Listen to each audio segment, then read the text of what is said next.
Welcome to Byrd Brains, episode 31, ladies and gentlemen. We just did a sound check, and then I immediately started yelling right after, for those of you who are new to podcasting. What every producer loves. Yeah, exactly. Exactly. What you do during the sound check is you barely whisper, and as soon as they say, we're rolling, you start screaming, and then you watch the person pushing all the dials immediately give you a dirty look and then pull your mic back. So the person giving me the dirty looks today is JoJo. JoJo, how's life? Great. My cats got out of my apartment this morning. Oh, no. But they're back. I was going to ask. Yeah. Is there a story On their behind own, that? or did you get them? Well, one of them I called, my man cat, I called and he came right back in because he's a wuss. Yes. Wow. Edward has his own phone? No. You called him. I called him. The other ones, I just put something on Facebook to let them know I was upset. 855 meow. No, but then the other one, who was the one that was passed down from my older sister, is the one cat I don't have a microchip in, too. And she didn't come back for like hours. And it's not like I could just leave my apartment door open and leave like you can if you have a house with a garage. So I had to hang out early in the morning, too? Yeah. I tried to be a responsible adult and do chores this morning before I went to work, take out the trash, and then I left the door open too far, apparently. Anyway, so other than that, great. Cats are back. We're happy. You were reminded that you were not yet a responsible adult. Correct. All right. I was like, this is what I get for trying. That's fair. Hey, leave the door open, unlocked. Yep. From now on. Why bother? Might as well. Hey, the guy that's pretty much given up on life is Jonathan Byrd. Jonathan Byrd, how are you, sir? I've given up on life. Well, then we'll move right across the table to David Byrd. David Byrd, how are you? Smashing, sir. Smashing. Well, he clearly doesn't sound like someone who's given up on life. What's going on? What's going on in your world? Well, got to go to race last weekend. We got another race coming up this weekend. And we're like just 3 weeks away from the Indy 500 kicking off. So what more could a young man from Indiana that's deeply entrenched in the world of IndyCar racing ask for? Now, who's the young man you're talking about? We're old here, so JoJo is our youth. JoJo lowers our median age. Exactly. That's what I'm here for. JoJo. You're welcome. Well, cool. How's the racing stuff going? Pretty good. We've had a good season so far. Connor's on pace, still looking for that first win, and I think we're going to be fighting for podiums here pretty soon, and hopefully, once the car rolls out for Mr. Brian Clausen at the Speedway, it's going to be fast right out of the gate, and we can just have a good competitive month of May that's super safe, no crashes. Yep. Just keep knocking.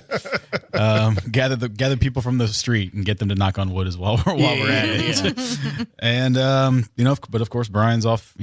While we're waiting for him to get in the IndyCar, he's off racing sprint cars and wing sprint cars and midgets. And anything he can drive in a oval, right? Yeah. Well, he's making that money. So when you say fighting for the podium, would you rather them win the race or just literally fight their way to the top of the podium?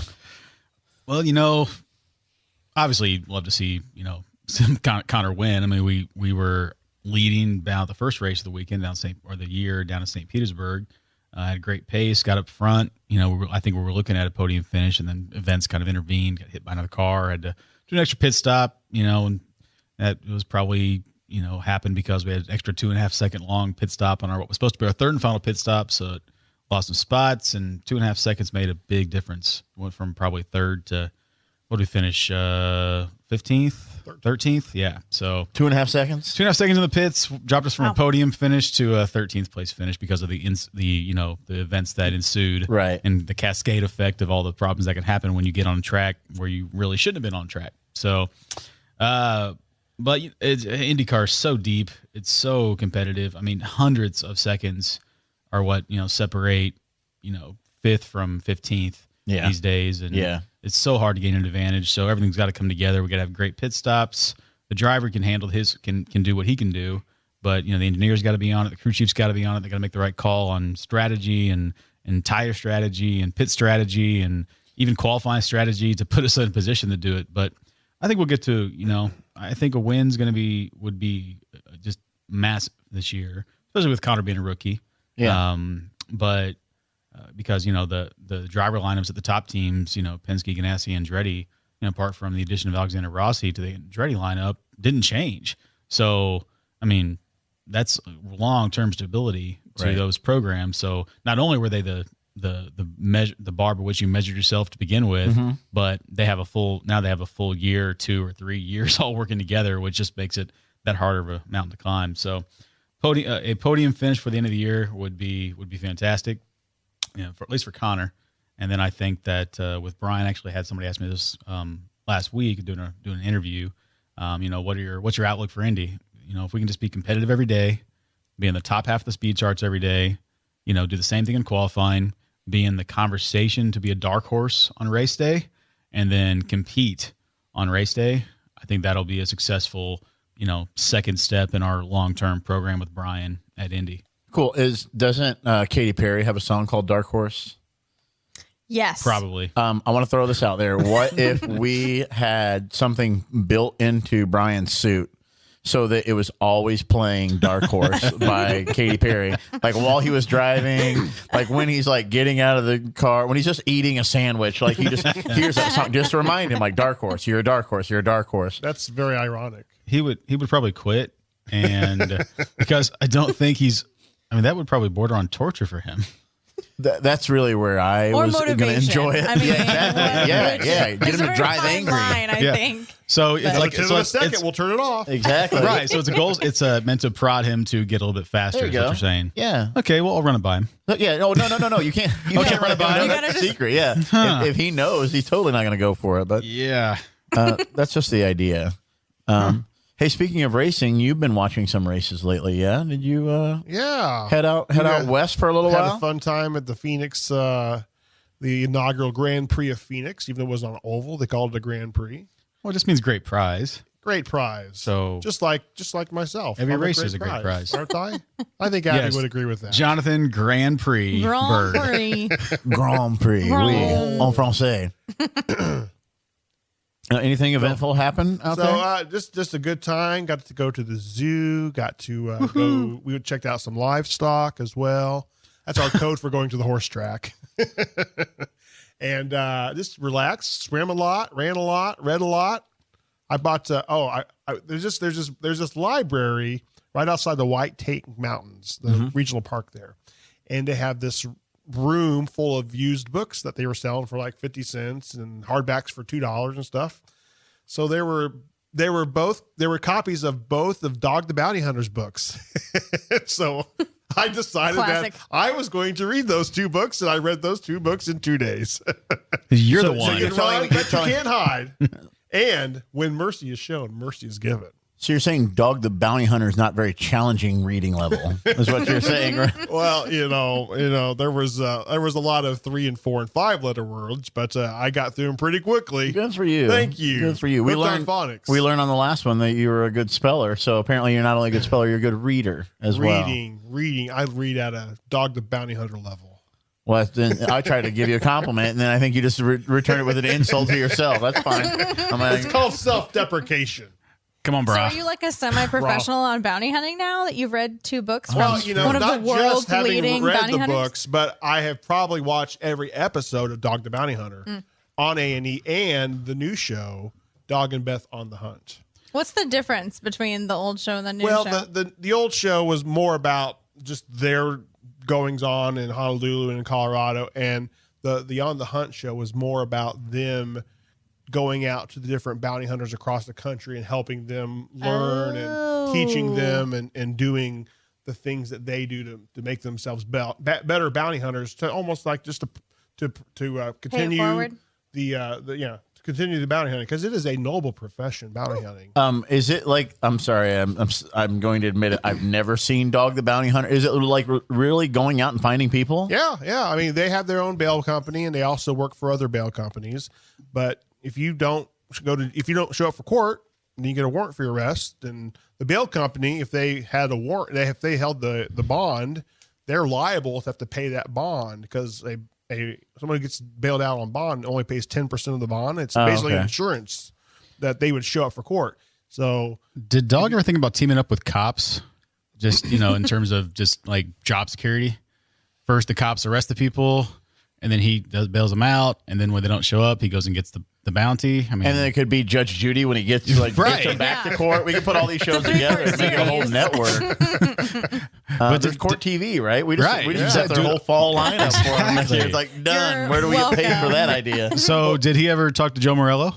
Well, I was going to actually have some connections between Joe Morello and the Chapmans, who are all the whole family. But Morello's Uptown Bail Bonds is one of the sponsors here on the Byrd Brains podcast. Oh, Joe Morello with Morello's Uptown Bail Bonds.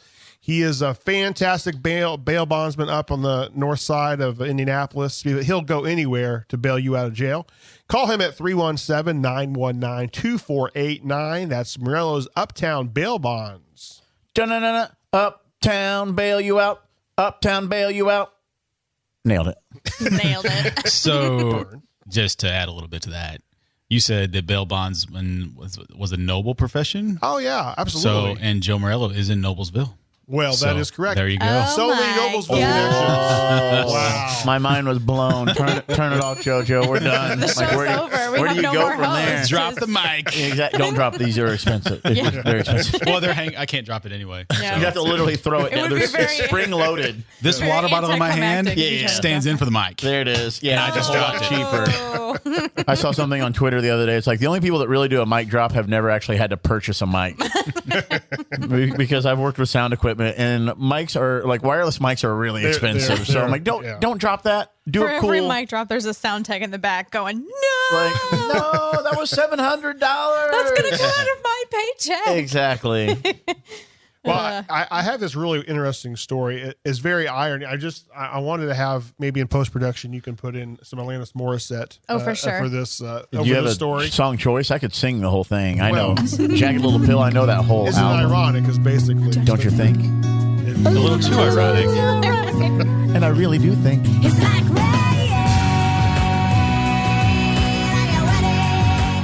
A plane has crash landed on the Interstate 15 freeway in Southern California, hitting a car and killing one of its passengers. However, the driver who was hit, he was actually trying to do a great thing. He pulled over to the side of the road to make a phone call safely and gets hit by a plane making an emergency landing. Isn't that ironic?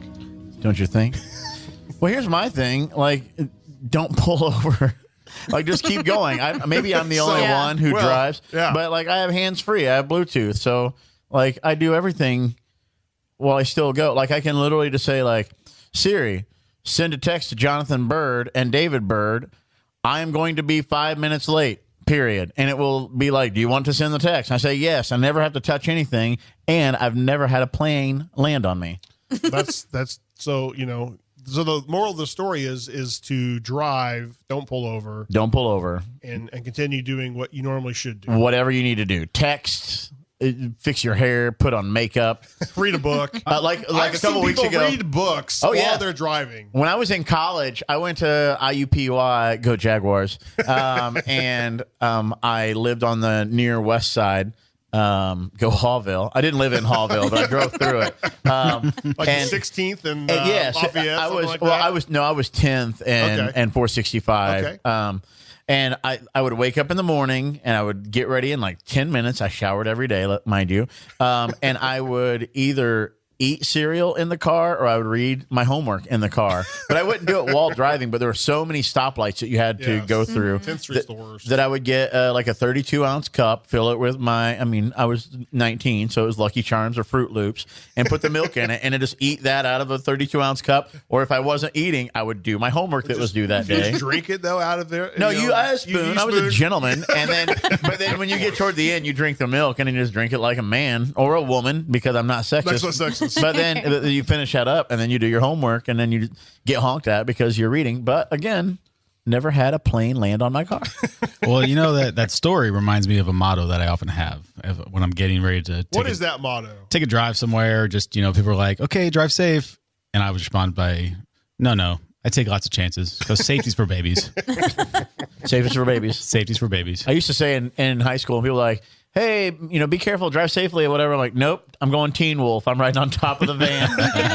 Doing a handstand. And I've still made those references, and now I teach high school, and they're like, we have no idea what that means. I'm like, Teen Wolf? Oh, you mean like the show on MTV? I'm like, no, it's a movie with Michael J. Fox. And I didn't even know for a while there was a TV show. I'm like, what? There's a Teen Wolf TV show? And the guy is dreamy, and so high school girls love it. I just read a story on Drudge, about that there's this Teen Wolf-looking kid who is actually revered as a god in some godforsaken country out in the third world somewhere. Oh wait, so he's not the handsome Teen Wolf? He's like the hairy Teen Wolf? I didn't. I Like just a saw the legit headline. Teen Maybe Well, click pull on up. it, man. Click on that clickbait. That's the whole point of clickbait. You're like, oh, Click that that's bait, interesting. man. I'll talk about that later. No, you have to click on it. I think I actually Let's prefer see Teen it. Wolf 2. And is the I think Jason Teen Wolf, Bateman Electric Teen Wolf was played Teen Wolf in Teen Wolf 2. Who plays Teen Wolf? I think Jason Bateman. Oh, Teen Wolf no. 2. I think I prefer that This is that Teen no. Wolf This is just to the Michael another J. Fox story to Teen Wolf. say, hey, I look like Jason Bateman. There it is. You're just trying to tie it in there. Dang it. We Teen get where Wolf you're going with it. To caught TOO, me. starring Jason Yeah. Bateman. Was it Exactly. It was exclamation TOO. point? Yeah. TOO. Was there an yep. exclamation point after the TOO? No. Oh, I think he killed Michael J. Fox's Teen Wolf, right? Isn't that how that? Oh, I don't know. Or am I remembering a different movie? You're thinking about the president. When the president dies, the vice president becomes the president. You don't just kill the Teen Wolf and then you become the Teen Wolf. Maybe It's a constitutional amendment. Yeah, that's not how that works. Maybe it was. That's what I imagined happening in Teen Wolf 2 is him You killing dreamed off the up first Teen Wolf. Teen Wolf 1.5. You dreamed up what led to the sequel.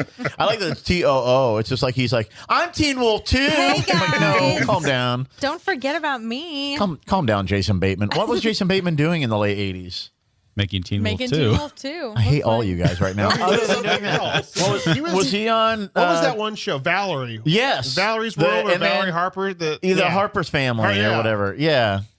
Man, nobody's listening to this podcast. Anybody who is even remotely interested when we were talking about racing is like, There it is. I found it. Teen Werewolf revered as God. well, what's he look like? Does he look I'm like the I'm handsome one or the looking right hairy now. guy? Hold on. Well, so you didn't find it. only- You It's just the repeated same what we already information you knew. gave I us found 2 it minutes on ago. Drudge, and now it's a UK story, of course. That makes a lot of sense. Listen to Byrd Brains while we play on our phones. I got Angry Birds. Angry Birds is like 6 years old, but I got the big one that blows up when it lands. So JC, while he's looking up that stuff, If there was a freaking internet in this flipping off this studio of brick and mortar, It's a sound place to be in case there's a tornado. that's right. There's a tornado. We're safe. Well, except for Actually, the not giant at all. windows There's right a there. giant window Those are right reinforced behind. windows. Oh, hold on. Speaking of I have confidence in them. being in the building, I want to let you guys know. I thought of this when I went to the restroom right before we started. I consider you guys good friends now. And you know how I know that? Because when I went to the restroom, I locked the door. And like if I'm in a place, whether it's like at your house or I'm in some type of place where there's a door that can lock, but other people, like at a restaurant, obviously other people can walk in. But when I'm a place and you guys know I'm in the restroom, if I'm not that close with you, I leave the door unlocked. You're not coming in. But if I know you well enough to think that you might pull some joke where you turn the doorknob or do something to me, whatever, like a brother would or whatever, I'm like, I got to lock the door just in case. So because we you have reached. shy bladder, do you like? Oh no, I don't okay, care. okay. I just don't want anybody to do anything to me while I'm peeing. So we've reached the level where I'm like, I don't know if they're gonna pull some kind of stunt. So yeah, so I love you Yeah, guys. I'm touched. All right, here's the story. Yeah. Hirsute Muhammad Rayhan, he's 13 years old, has turned down medical treatment for his ultra rare condition because he thinks it's a blessing. It's basically thick hair covering his entire body. So he thinks it's a blessing from God to have his man suit, basically his teen werewolf suit. So he's just hairy, is all. He's just a real hairy guy. Student just suffers really from a hairy. rare genetic condition, werewolf syndrome, which causes his hands, legs, back, and stomach to be covered in hair. I'm so Wait, glad hands, it's legs, actually back, and called stomach. werewolf Yeah, it's syndrome. Okay. It's not like he's like So he has a little spot of skin on his forehead and real bushy eyebrows, but then like you can like his cheeks are fine. Is there hair on his nose? No, but it's moist. well, It's cold. He's healthy. yeah. So he's real hairy, but there's no hair on his knuckles. That's what's weird. His fingers are hairy, and his like the back of his hand is hairy, but his knuckles are clean. That's weird to me. All right, now we know. Yeah. Well, another thing that speaking of hairy situations, you got back from your honeymoon just recently. I did. Why You're was that a married hairy man. Why was there a situation? Hold on. transition from a hairy situation? I just had to go there. I don't know why. No, I'm a very hirsute man myself. Okay, I could have had it taken care of, but I think it's a blessing from God. I've never been cold in the winter. Yeah, I got married, so I keep the honeymoon, Saugatuck, Michigan, right? beautiful Saugatuck, Oh, and a lot of you God guys bless think you're Saugatuck. like, where's the most beautiful place you could vacation in early April? Well, according to Farmer's Almanac, it's going to be 55 degrees the first week in April. And we had to be in Chicago the next weekend for another wedding. So we thought we'd stay close. And then it never got over 39 degrees.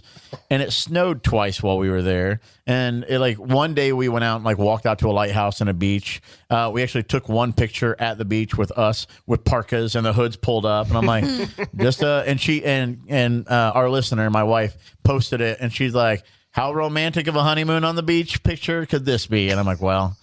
So the highlight of our trip was anything that we could do indoors. So obviously, number one is eat. That's number one. We like to eat. That's number Right. one. Right. I mean, there's eating all the time. Like we both love eating. So we found that our challenge was to find what to do between meals. On your Really a honeymoon. On your challenge. honeymoon. And so, On your honeymoon. I mean that, but so we went to see Batman versus Superman at one point, which was awful. It was bad. It was bad. You thought it was bad? It was. Did you see it? I haven't seen it yet. Okay, no. it was everybody said it's bad, and I'm like, I love superhero movies. It can't be Right, that bad. right. It was bad. It was real bad. It So could have watch been a that. lot better. We watched the entire. Was it bad because of Ben Affleck? No, No. Ben Affleck was okay. Yeah, Okay. he was glorious. But was the that movie because of was Zack just- Snyder? It was. Yep. Yeah.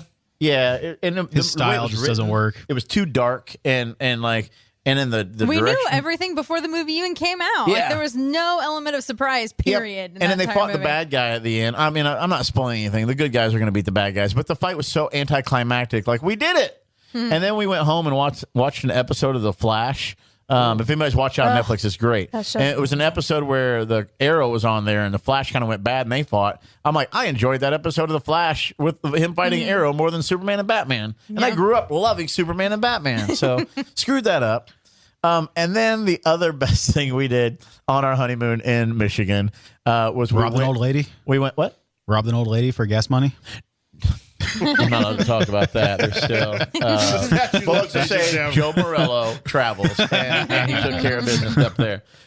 No, we went to a place that had indoor putt-putt and laser tag. Nice. And we walk in, and the lady's like, "Are you guys here for the church thing?" And I'm like, "Yeah, what's the church thing?" And they're like, "For $10 from 6 to 9, you can do everything." And I'm like, "It's almost 6 o'clock." I'm like, "Heck yeah!" One game of laser tag was gonna be $8, so we'll do it. So we sign up and get the wristbands and go in and let's go laser tag. And we go and it's Caitlin and I on one team with maybe 8 to 10-year-old boys, and then the other people. So it's 10 of us and mainly little kids, and on the other team it was 11 teenagers and adults. I'm like, how are we on the undermanned team? And it's kids, so we got destroyed. But at one point, everybody was kind of split up doing their own thing, and I see Caitlin, I'm running toward her, and I'm like, hey, how? But then some 13-year-old girl comes out of nowhere and shoots her. So I just run at her and you shot my wife, and I shoot her, and her friend comes around the corner, and I shoot her too. I'm like, your friend shot my wife, and I'm like, I'm sorry, I just got married 4 days ago. I just wanted to be able to yell, you shot my wife, and then I got shot by some stupid kid. And I'm like, oh. But it was. Did fun. Caitlin come to your defense of your honor as well after you were shot? Or? Well, no, not for the next 5 seconds. Because once you're shot, you have to wait 5 seconds to be reactivated. And she scurried off into the. But she, out of the 10 people on our team and out of the 20 people overall, she was 4th or 5th. She held her own against all the better marksmen. Was that a revelation for you? No, we'd played laser tag once before, and she beat me then too. Oh, okay. Because she's all about she's like a sniper. She'll sit and hide and wait and just pick people off, whatever. Which is kind of how she's funny. She'll just sit quietly in a room and every now and then tell a joke. She's like a comedy sniper. I'm the guy who's yeah, just trying to mow everyone down. And 1 out of 10 jokes is funny, but I made 700 jokes in an hour. So I said 70 funny things. Yeah, but it's still only 10% accuracy, which is actually what I was in laser tag, 10%. She was 34. And I'm like, well. So that does translate to a lot of areas of life. So I get it. Yeah, be careful. Noted. This awkward story brought to you by Indy Trading Post. They're Indy's destination for family shooting sports, providing a place to learn to handle firearms safely in a relaxed environment. Located at 2851 Madison Avenue, Indianapolis. IndyTradingPost.com. Indy Trading Post. Oh, shoot. I almost forgot. I'm like, what's this one? I don't remember the song. Oh, yeah, the Indy Trading Post. If you go back and listen, I don't think Indy Trading Post, the song is the same. No, it's but a little shoot is the same. When you were telling the story about going into the laser tag, I could just hear your improv training kick in. Are you here for the church thing? Yes. And what do we get with that? For $10. Like without hesitation. Yeah, absolutely. Sure. Yeah. And so then you ask her. You also go to the airport and somebody says, "Are you so and so?" Yes. I've always wanted to do that. I've never had the guts to actually do it. I'm afraid it's going to end up like in Seinfeld. It's gonna be, Yeah. It's gonna be some mafia guy, Nazi. mafia boss that you. Well, that's funny too. But Nazis are always funny. see, Kyle. How did that not get the bell ring? Yeah, there it is. There it is. Bell ringing for but Nazis. yeah, you travel a lot. You should do that. You do. I will give you $50. 50? $50 if you but you got to get in the car and go. Then I got to get on Periscope. I'm in the car right now. I'll trust you. I mean, I won't trust you if I go to the bathroom here, but I'll trust you if you tell me you did it. But just take a picture of wherever they drop you off, because you'll end up at some weird conference or something like that. I don't know. I might have somewhere I need to be. So no, you don't. Maybe when I go home sometime. Maybe That's what I mean. It doesn't have to be when you're arriving or departing, whatever. It's just like at some point, you just have to get in a car where they hold up the little, and it's not even a sign anymore. It's the iPad. They always have the iPad, whatever. So I have to be prepared for when they say, they ask for an ID. And it says Jenkins on it. I'm like, oh, I thought that said Rogerson. Sorry. Oh, I'm sorry. I don't speak English very well. 7200. Well, today's Byrd Brains podcast has been brought to you by Jonathan Byrd. They have catering. They have weddings. They have the 502 East Event Center, and they have fried chicken. Cancer Treatment Centers of America, Tilson HR, our Comedy Sports Indianapolis friends, Morello's Uptown Bail Bonds, Indy Trading Post, University Loft Company, and by the Verizon guy who was tragically killed in that car accident. I think it was the Verizon guy. Can you hear me? No, not anymore. Wow. Winner of today's Byrd Brains podcast. Can I guess? It's not the Jon Verizon Colby. guy. Yeah, it's Jon Colby. 2 in a row. Yeah. He's on the streak there. Take that. Take that. It's amazing. We came to the end of number 31. Reggie Miller. Reggie Miller. Do I win anything? Get nothing. You lose. Good day, sir. Yeah. Well, thanks for listening so much. For David Byrd, Jonathan Byrd, JoJo, I'm Jon Colby. And as always, we want to let you know we're very, very sorry.